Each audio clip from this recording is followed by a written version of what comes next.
My research into the way we have approached Fragile X is to look at sort of the deep molecular profiling of synapses. The technology we're using allows us to look at, you know, dozens of proteins within every single synapse of a single piece of brain, right?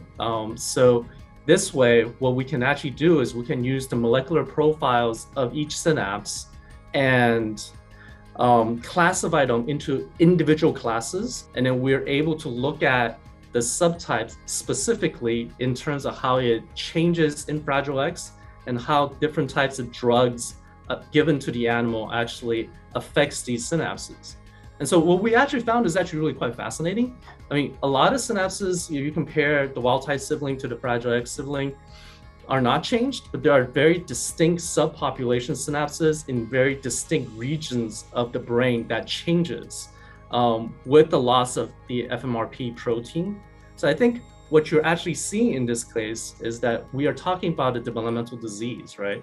There are going to be certain drugs that are going to be good for certain types of synaptic changes and not others. So my technique allows us to really sort of get at the root of these different types of changes and how they respond to pharmacology.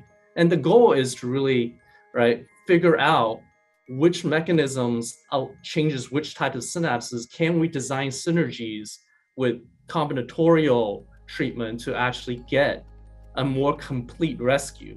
And what are those particular synapses that, regardless of what type of drugs, you just can't change? And how meaningful is that in terms of the behavior?